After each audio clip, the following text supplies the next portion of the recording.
The biggest decision that you need to make and a realization that you ought to have is that the responsibility of your happiness is not with anyone else but you.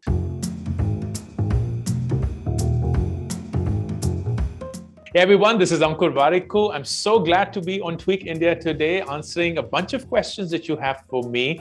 So what is the right time to start investing? And the short and sweet answer of that, which most people unfortunately do not like, is you have to start as early as you can.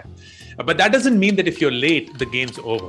The quantum of money that you start investing is not as important as the duration for which you invest your money. The longer that you invest, the bigger you're going to see the impact of compounding unfold. And that means that if you start investing when you're in your early 20s, then by the time you are in your 40s, you will actually be sitting on such a big corpus that you can perhaps even consider never working ever and still have enough money to pay for the rest of your life. But if you are late in the game, then there are two things that will help you. Number one, if you're in your 30s or in your 40s, then hopefully the income that you are earning at that point of time can warrant for a bigger amount of investing happening every month. And two, your goals are also then very, very clear. You know that you're working towards, say, your retirement, towards perhaps your kids' education, perhaps a big purchase, say a house or something. As the famous Chinese proverb which says, the best time to plant a tree was 20 years back and the next best time is today. And that's the exact same thing. The best time to start investing was when you turn 20, but the next best time is today.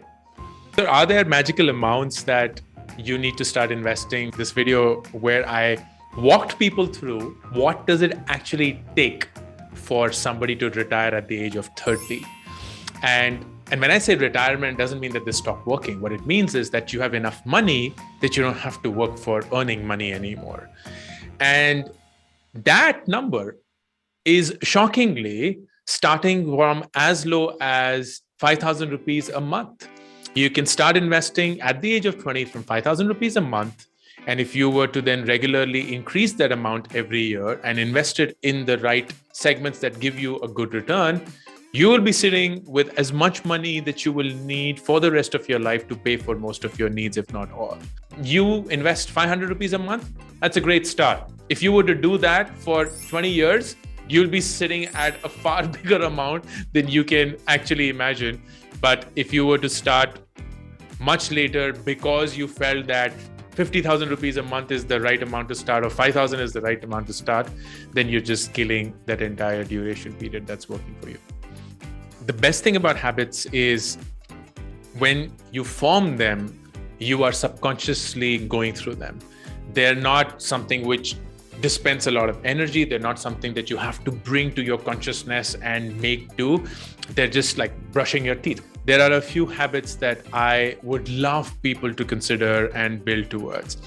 In your 20s, the best habit that you can is to invest every single month. Let's say you start earning whatever, whether it's freelance income or whether it's a regular income through a job, and you have a bank account where all that money hits. You start another bank account, and it's very easy to start bank accounts now. And that becomes your investing bank account. And that is where your entire corpus gets built. That's where you invest from. That's where you sell and get the money back if you need it. And when you need it, you bring it back to your original account. But what you essentially do is you set yourself into that habit that the day I get any money, at least 20% of that is just gone towards a future that I'm building for myself. Habit number 2, you only buy what you can afford. That means when you're buying something from a credit card or you're buying something from a loan, that's not affordance. That is something that you're being lent to. And in my view, and that's just my personal view, I think there are only 2 loans that one should consider in their entire life: a home loan and an education loan. So get yourself in the habit that our moms were wonderfully so.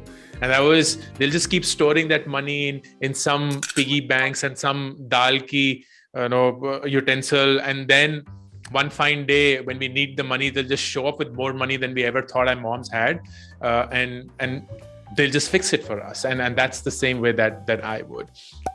In your 30s and your 40s, the habit that you need to get through is think of protection as a very important part of your investment as well. And that means opting for insurance, health, and life, And that's a habit that you need to form. Think of the fact that you need to plan for an adversity that you cannot predict. And the best way to do that is for you to part with a small sum of money today for a big amount that comes later on. And the other habit, which not just applies to money, but in general for everything, at some point of time, you will outgrow your own expertise of what you should do with your money. And at that point of time, please seek help. A brilliant habit to form in life is to just seek help when you need it. Just seek help. There's no shame in that. There's no embarrassment that you should feel. You're not a smaller person if you're seeking help. 5 non-financial investments that I have made in my life that have helped me tremendously. Number 1, top of the order, would be books. I have an unlimited budget for books, and I have gained so much at the expense of other people's mistakes and their lives that they have very graciously shared with the world. And I've been a recipient of that, that I could not have afforded to make those same mistakes at my end and still survive to live the tale. Number 2, an investment that I've made non-financial is a habit of meditating every day. I have meditated every single day for the last almost 1,000 days. And it's the best start for my day because it helps me just center myself and just go through whatever emotions I'm going through and be in a space where I can acknowledge them and be aware of them. Number 3, hands down, and this was not by choice, so it's unfortunate in that sense, but I'm glad it happened nonetheless, is my entire fitness transformation. I was, for the longest time in my life, an overweight guy. I had badly abused my body in terms of treating it like a waste bin, junk food, and just splurging on whatever, always making an excuse that I'll start gymming tomorrow. And then, as luck would have it, at the age of 32, I went through a surgery and a complete revamp of my life, which forced me to consider fitness as an alternative, and I've never looked back, and it's literally a second life that I've got.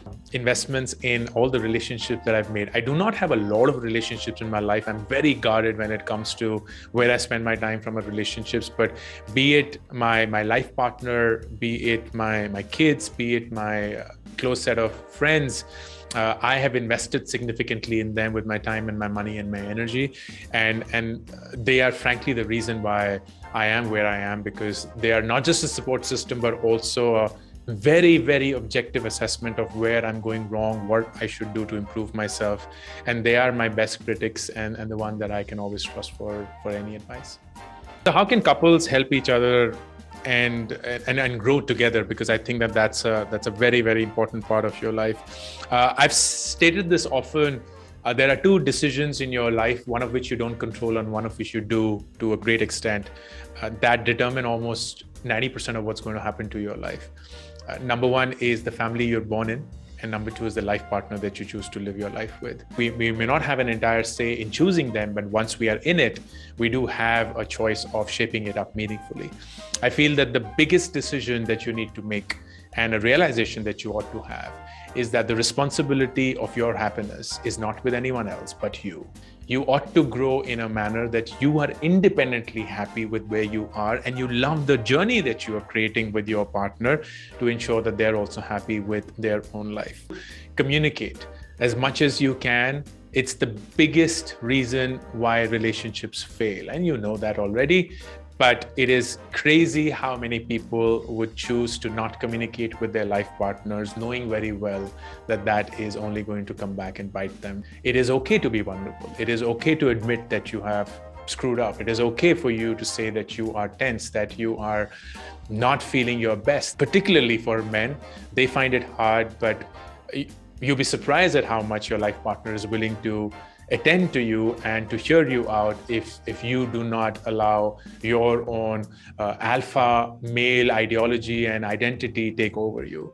We tend to be very, let's solve this mode. And one of the things that I mentioned in the book as well is listening to someone without judgment is the best gift that you can give anybody. People don't want you to solve, they just want you to understand. And that is a great way to do that. And finally, when it comes to living a life together and making it happen, we went through a really hard experience almost 2 years back where it was not a great time financially for us. It was a tough time and we had to make it happen as a family. And what I distinctly remember from that experience was Ruchi and I discussing and we coming to a conclusion that if shit were to happen and everything broke loose, we would just sell the house that we're staying in, get that little bit of money that we would from it, move to the mountains with our kids and just homeschool them and just teach in some primary school. And I can't begin to tell you how liberating that feeling is when you know that money does not have an upper hand over you, but you have a way to just say F you to money and to show it your middle finger in a way that you're not being dismissive and disrespectful, but you're also admitting that money is not the most important part of why this relationship exists. So have fun, just have fun, travel as much as you want, have fun with your life, take risks. It's just one life and you have a wonderful companion to share it with. Why would you just want to let it go by slogging your ass off for 18 hours a day, coming back and earning whatever money you do, but then not getting the opportunity to spend it either on yourself or together as a couple? Thank you so much for having me on Tweak India. I hope you love the responses and you have a wonderful 2022. Do not forget to like and subscribe to Tweak India and to pick up my latest book, Do Epic Shit. All the best.